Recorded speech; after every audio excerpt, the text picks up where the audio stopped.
Ukrainians destroyed a major supply line of Russians near Bakhmut, disrupting a lot of their logistics. And because of this and many other disadvantages that Russians have been suffering inside and outside of the city, right now reportedly they are switching to a new tactics called the Scorched Earth. But more about all of this in just a couple of minutes. What's up, investors? It's the Russian dude. And let's go straight to the point and see some most recent footage. And as always, we begin with some ridiculous one, because right here we have a car of a Russian Zaporozhye, which was carrying a almost real nuclear missile Sarmat, was carrying this closer to the launch site, which was supposed to bring it over Washington. But later on, during his journey to destroy America, unfortunately he hit a bus, most likely with NATO conspirators, because unfortunately he was not able to deliver the missile, and now America is safe for at least one more days from crazy Russian Zaporozhye. But okay, now to a little bit more real news, still infused with a little bit of Russian propaganda. And first of all, we have this already kind of familiar representative of the Russian government, Andrei Kartapolov, who in the past said that Russian people, men, will be receiving electronic notifications whenever they are going to be summoned into the military. And guess what? Right now, everything changed. So pretty much yes, just one mere week ago, these notifications were only supposed to be notifications, according to the Russian authorities, and now what they are saying is that this will be also legally binding contracts for a person who received these electronic notifications to be legally summoned into the military, or at least military enlistment office. These electronic notifications will be issued along with the actual paper document, and those Russian men who kinda missed them, or they received them and made it look like that they never did, they will still have to legally appear in the nearest military enlistment office after no more than 2 weeks after receiving this notification. If they still fail to show up in the military enlistment office after 2 weeks, the men will not be allowed to leave Russia, and then 20 days later, if they still do not show up, they won't be allowed to even legally drive a car or do anything which involves documents. And right here we're talking about the Russian government and their promises. So I think it is pretty ridiculous to expect that something will change. So I think there is no surprise here. And because of this, can you please like this video and subscribe to my channel, because I'm almost certain that in the near future I will have some real life stories for you about this online mobilization in Russia. Feel free to also check my second channel, The Russian Dude Clips, where I post under 1-minute summaries every single day. The link will be down below. And just one last thing about Russia before I talk about the update about this leaked Pentagon document situation. So yes, according to Forbes' rough estimations, since the beginning of this war, Russia has launched approximately 4,750 missiles against Ukraine, worth of approximately $16 billion. And just for comparison reasons, this is the same amount of money to give every single retiree in Russia 2 months of extra pension. But no, the Russian government decided to try and destroy the energy infrastructure of Ukraine and to justify the invasion overall. Alright, and now let me give you a couple of words about these leaked documents from Pentagon situation, and I know that probably most of you have heard about it already, but I do have some new news. So yes, long story short, last weekend allegedly Pentagon documents about Russian-Ukrainian war have been leaked to the internet, and they started first appearing on Twitter and on Telegram channels. At first some people could not even believe that this was the real documents, and among them were even some Ukrainian representatives, such as for example Mikhailo Podolyak, but later on the Pentagon itself confirmed that yes, this leakage, it did happen. It has been estimated that the total number of leaked documents surpassed 100 units, and majority of them were talking about the upcoming Ukraine's counteroffensive, the training of Ukrainian soldiers and its preparations. As for now, it is not yet clear who was the original person behind this leak, but most certainly it was a person against Ukraine. Because since that event, Ukraine reportedly had to adjust their military tactics regarding their counteroffensive, but still this was more than enough for Russians to show their fear, the real fear, before this upcoming Ukraine's counteroffensive. And so yes, I will keep a close eye on the development on this situation, and in case something major happens, I'll be more than sure to report on this for you. And I also uploaded some of these documents to my Patreon. The link will be down below. Right, and now please allow me just a couple more words about the Western military support to Ukraine before we can talk about the anomaly in the Black Sea and the update from the south of Ukraine overall. And first of all, according to President Zelensky, Ukraine and Poland were able to draw an agreement about sending 200 military armored personnel carriers from Poland called Rosamak to Ukraine. Poland will try to send the first batch of 100 of them as soon as possible, and the rest 100 will arrive a little bit later. Then we have the statement from the Ministry of Defense of Denmark, which claims that they will send Caesar artillery systems to Ukraine along with Leopard 1 tanks. The country expects to send a total of approximately 100 Leopard 1 tanks to Ukraine within 6 months, and then maybe even some Leopard 2 tanks, which unfortunately Denmark does not have too many. And ultimately, according to the Ministry of Defense of Ukraine, Oleksiy Reznikov, he invites all the Western pilots who can fly on F-16 fighter jets to fight in Ukraine. And according to him, this is supposed to significantly increase the deliveries of fighter jets to Ukraine, because it does not need to train Ukrainian pilots to operate them. Instead, this will be the Western pilots. Alright, and now as promised, let's talk about the situation in the south of Ukraine, and we begin with this anomaly that the residents of Odessa were able to see in the Black Sea. And long story short, what we are looking at right here is the pretty big ship kinda levitating above the water surface. But in fact, this is just the Fata Morgana mirage. And by no means I'm claiming to be a scientist, but in my limited knowledge, this happens because of the differences in the temperature. And if you can explain this effect more properly, feel free to do it down below in the comments. Then we have some pictures from Feodosia, located deep inside Crimean South. And according to the Russian collaborator in Crimea, Sergei Aksionov, this was the Ukrainian missile. But if we take a look at this map, the closest territory which is under control by Ukrainians is located approximately 260 kilometers away. Which basically means either Ukrainians are once again using extended range missiles attack MC, or maybe Russians once again smoked in an appropriate place. Next we have a video once again from Crimea, from the city called Simferopol, and according to local residents, this was just the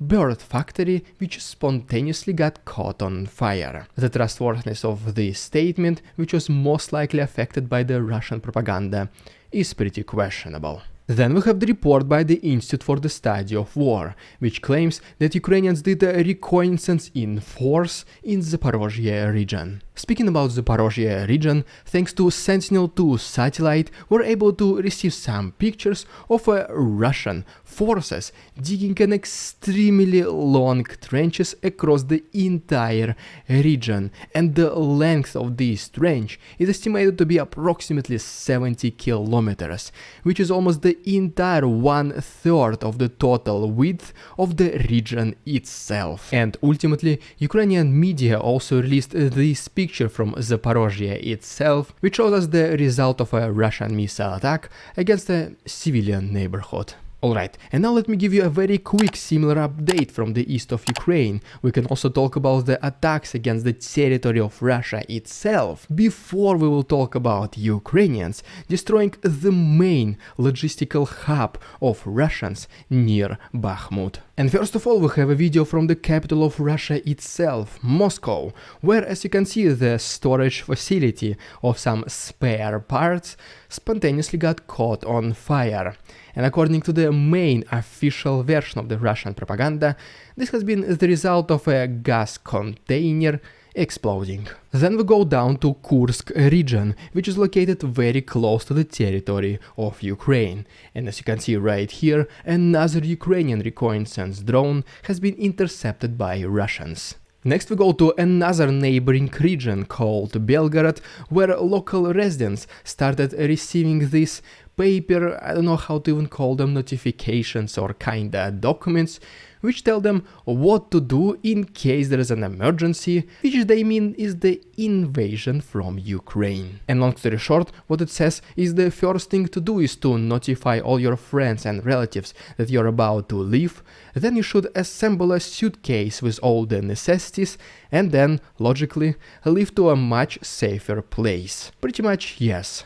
No panic in Belgorod. And ultimately, here is the picture from Voronezh, where the local airplane factory called Vaso, which was also producing planes according to the demands by the Ministry of Defense of Russia, also spontaneously got caught on fire. And now let's go to Ukraine itself. And first of all, according to the report by the Institute for the Study of War, guess what? Russians continued their attacks along Svatovo-Kreminna road, but neither of those attacks were successful. As we go a little bit more to the south, this is how the front line has been changing in the last couple of days. And as we go even more to the south, to the so-called second Bakhmut Avdiivka, we can see that Russians were relatively successful at capturing more territory to the north of this city. We then even have the claims from the Russian propaganda that Ukrainian forces did artillery strikes against the center of Donetsk city,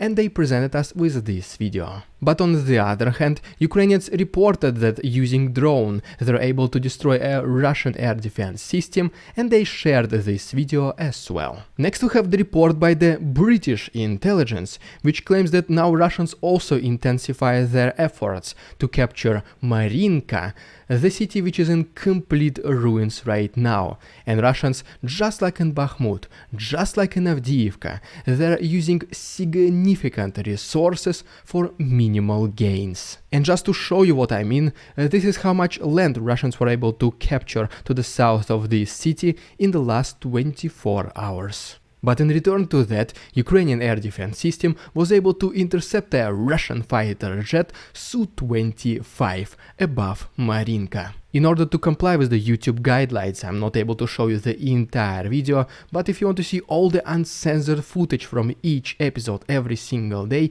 I upload all of this to my Patreon. The link will be down below, and there's still 1 week of free access. But yes, without a doubt, the most significant fighting in the east at this very moment is happening around Bakhmut. So let's talk about this city right now, and also the successful attack of Ukrainians, which allowed them to destroy the main logistical hub of Russians near this city. And first of all, as you can see from this video, the Russian soldiers are driving freely around Bakhmut, and the Russian propaganda used this video to show that, look, Russians pretty much are in full control over this city, which is not true. We then even have video from the main Russian infiltrator in Donetsk region, Denis Pushilin, who is pretty much exactly confirming my words. He is walking around Bakhmut and saying, look at this city. It is pretty much ours, it's taken, no Ukrainians inside, our beautiful Bakhmut is liberated.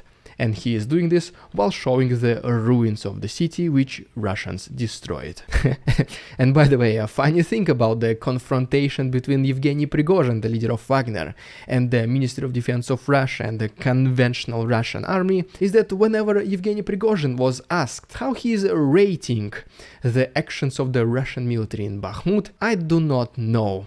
I don't see them there. But anyways, then we have some statements from Ukrainian side, such as, for example, a representative of Ukrainian army Serhiy Cherevatый, who is saying that Russians, specifically Wagner, is getting so critically low on the personnel inside Bakhmut right now that they have to pretty much forced to use some other, especially more elite trained soldiers, such as, for example, paratroopers, VDV, or maybe even some artillery units, which are are supposed to operate combat machinery, but instead they're just given rifles and said, go fight this direction, or you go fight this direction. Pretty much, yes, the best way of using resources, Russian style. And well, the Russian side most certainly feels this lack of resources in Bakhmut, mainly in personnel related, including Wagner. Majority of them have been already eliminated,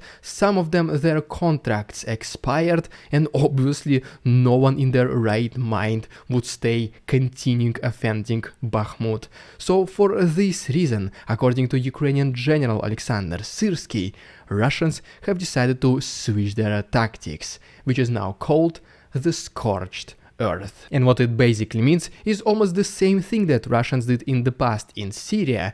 So now they'll be using aviation and artillery, and they'll be just destroying the city, bringing it down all the way to the ruins. Which kinda sounds like and looks like that if we cannot take Bakhmut, then no one will. Or maybe this will be just yet another attempt of Russians to use all the firepower they get to try and scare Ukrainians into the retreat. But most likely this will not work. Because as for now, the defense of Bakhmut still stands, despite the fact that Russians already started their Scorched Earth protocol, and they started using this incendiary munition, as you can see from this video. And just overall, this is how the territorial control inside Bakhmut has been changing in the last 24-48 hours. But you know what, this did not stop Ukrainians from doing a successful counteroffensive to the south. And what I mean by that is that the Ukrainian artillery was able to destroy a massive ammunition depot of Russians located in Kurdyumivka, which reportedly was used by Russians as their main transportational logistical hub to send reinforcements inside Bakhmut. This has been a relatively perfect location for the Russian ammunition warehouses, because it was relatively far from the front lines, from at least the major combat activities, and they were able to bring reinforcements and resupplies anywhere from the east. But now, since this major logistical intersection is destroyed, this will most certainly limit the supplies of Russians inside Bakhmut from the south, and potentially allow Ukrainians to get a little bit closer from the southwest of this area. And in the best case scenario for Ukrainians, they'll be able to completely eliminate the resupply of Russians to Bakhmut from the south, leaving them only this potentially last road which goes to the east of Bakhmut. And well, like mentioned previously, besides the lack of supplies, munition and military vehicles and equipment, Russians most certainly experience difficulties with the personnel itself. And because of this, and in combination with the upcoming Ukrainian counteroffensive, which is set to happen any week right now, we might see some positive changes in Bakhmut very soon. And if you don't want to miss any of them or any other news, just please consider subscribing to my channel. It only takes one click. Please make sure to check my Patreon for all the uncensored footage, since this is the best way to support the channel. You can also consider becoming my channel member to unlock exclusive badges, or just use my PayPal link. All the links will be available to the right and down below. Thank you so much for your attention, товарищи, and see you tomorrow.